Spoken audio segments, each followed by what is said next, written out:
बाबा ने पाकिस्तान में मेरी जान बचाई। बाबा दर्शन के पश्चात स्वीडन लौटकर काम को आगे बढ़ाना था। स्वीडन में मेरा काम था दादा दीदी को प्रशिक्षित करना। रेल मार्ग द्वारा पटना से अमृतसर पहुंचा। वाघा सीमा पार कर लाहौर आया। वहां से ट्रेन द्वारा कराची पहुंचा। वहां से स्वीडन आना था।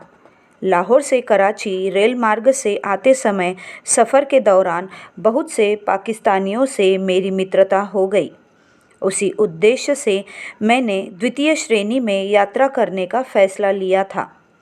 सफ़र के दौरान जिन पाकिस्तानियों से मेरी मित्रता हुई थी, उनमें से 4 कराची के पास स्थित मिलिट्री डेयरी फार्म में रहते थे।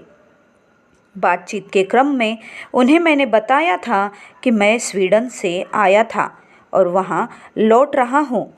उन्हें यह भी बताया कि अगले दिन रात्रि में मेरी उड़ान थी। हमारी गाड़ी प्रातः ही कराची पहुंच गई। मेरे पास पूरे दिन का खाली समय था। चारों पाकिस्तानियों ने मुझे मिलिट्री डेयरी फार्म में आने का न्योता दिया। वहां तक पहुंचने का रास्ता भी बताया। स्टॉकहोम के लिए यात्रा की पुष्टि कर मैं लोकल गाड़ी पकड़ कराची के पास स्थित उस मिलिट्री डेयरी फार्म पहुंच गया। वहां के मिलिट्री बैरक ने उन 4 लोगों से मुलाकात हुई जिन्होंने मुझे वहां आने के लिए निमंत्रण दिया था। मुझे वहां देखकर उन्हें सुखद आश्चर्य हुआ। उन लोगों ने एक कमरा दिखलाया जहां मैं अपना सामान आदि रखकर आराम कर सकता था। उनके व्यवहार और मुद्रा में मुझे साफ अंतर दिखाई दिया।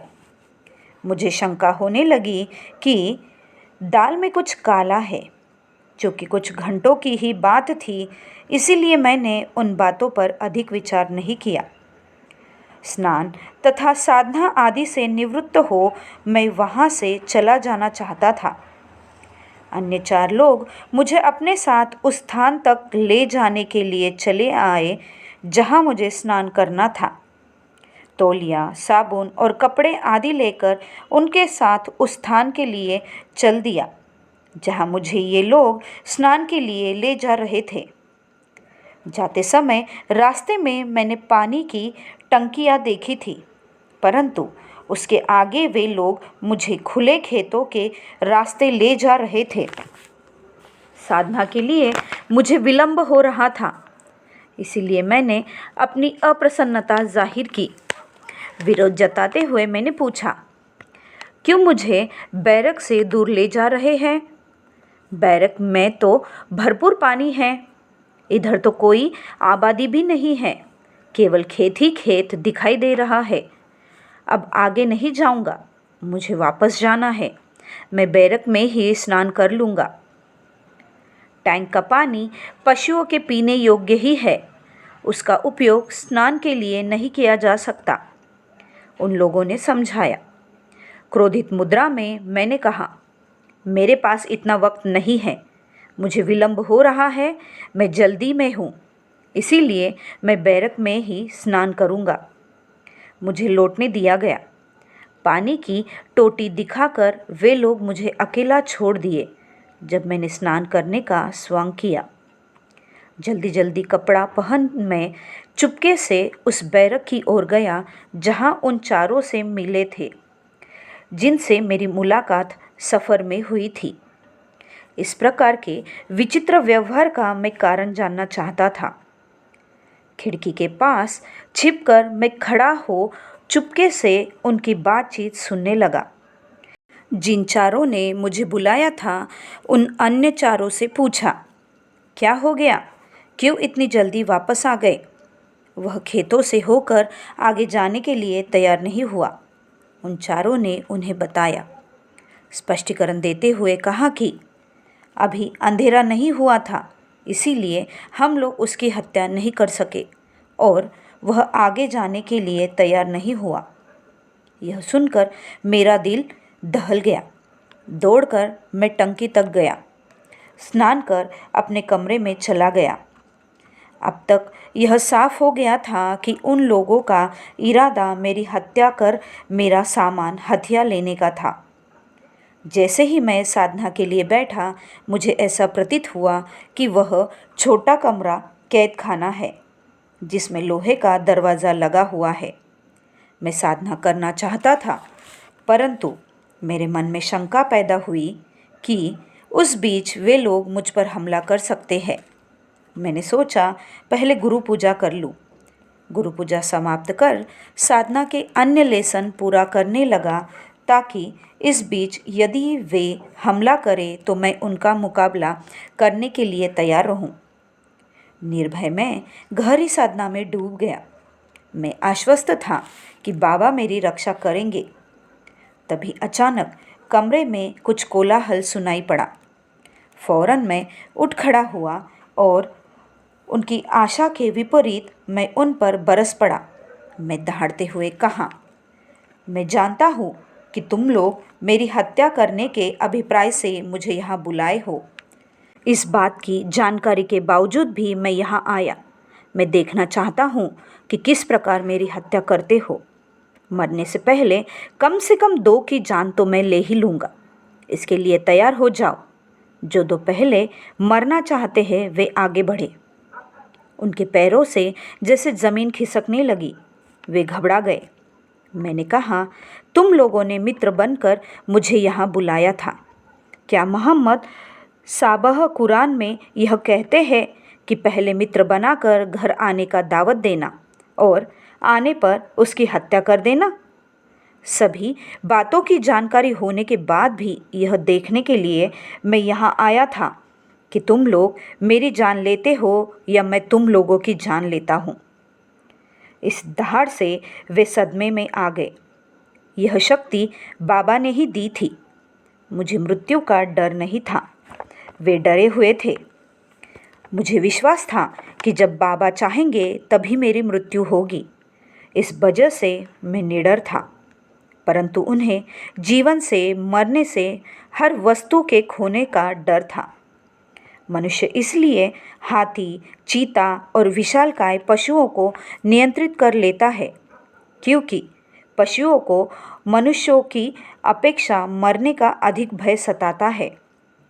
हमला करने के लिए उन लोगों के पास अस्त्र शस्त्र सभी कुछ था, परंतु वे भयग्रस्त थे।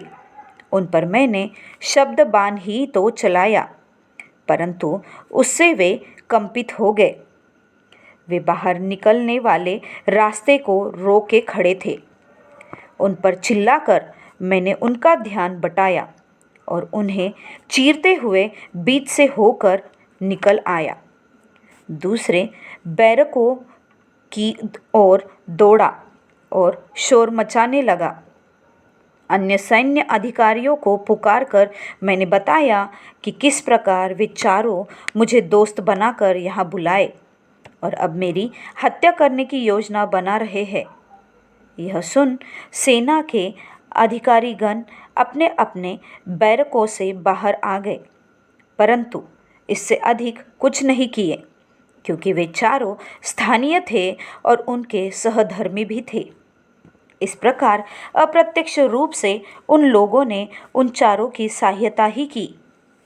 मैं मिलिट्री डेयरी फार्म के प्रमुख को बाहर ले गया और उन्हें विस्तार से पूरी कहानी से रूबरू कराया।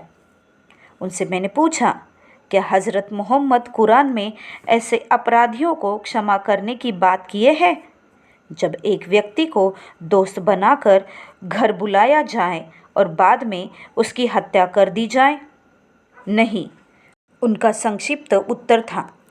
उन्होंने यह बताया कि इन हत्यारों का एक गिरोह है जो विदेशी सैलानियों को फांस कर उनकी हत्या कर देते हैं और उनका सामान तथा पासपोर्ट आदि हथिया लेते हैं। हत्या करने के बाद वह सरकार से यह कहकर इनाम भी प्राप्त कर लेते हैं जिनकी उन्होंने हत्या की है वह विदेशी जासूस था। उसने बताया कि उन्हें न तो गिरफ्तार किया जा सकता है और न तो सज़ा दिलवाई जा सकती है, परंतु उसने यह अवश्य ही आश्वासन दिया कि वह खतरे से उन्हें बाहर कर देगा।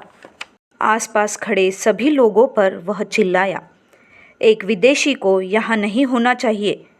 उसे उसके साथ सामान के साथ सभी बाहर फेंक दो। सेना का कोई अधिकारी यह सहन नहीं कर सकता कि कोई विदेशी बैरक के अंदर घुस आए। यह सब नाटक उन्होंने मुझे बैरक से बाहर निकालने के नियत से किया था। तत्पश्चात वह मेरे साथ उस कमरे तक गया जहाँ मेरा सामान पड़ा था। जल्दी जल्दी मैंने अपना सामान समेटा। वह रेलवे स्टेशन तक मुझे छोड़ने आया। गाड़ी में मुझे बैठाकर अन्य सुरक्षा कर्मियों को मेरी देखरेख के लिए नियुक्त कर वह वापस चला आया। जाते समय उसने उन सुरक्षा कर्मियों को आदेश दिया कि जब तक मैं स्वीडन जाने वाले वायुयान पर सवार न हो जाऊं, वे वहां डटे रहे। बाबा ने ही मेरी जान बचाई थी, अन्यथा मैं पाकिस्तान में मार दिया गया होता। उनकी कृपा के बदौलत ही मैं स्वीडन के प्रशिक्षण केंद्र पर सुरक्षित वापस आ पाया था। वह न केवल तुम्हारी भौतिक या भावनात्मक अभिव्यक्तियों के दृष्टा है, तुम्हारा जो नियंत्रण केंद्र है उसके भी वह दृष्टा है। वह न केवल तुम्हारे समस्त भौतिक और अधिभौतिक सत्ताओं में व्याप्त है, बल्कि तुम्हारे अनुचेतन के भी वह नियंत्रक और दृष्टा है। बाबा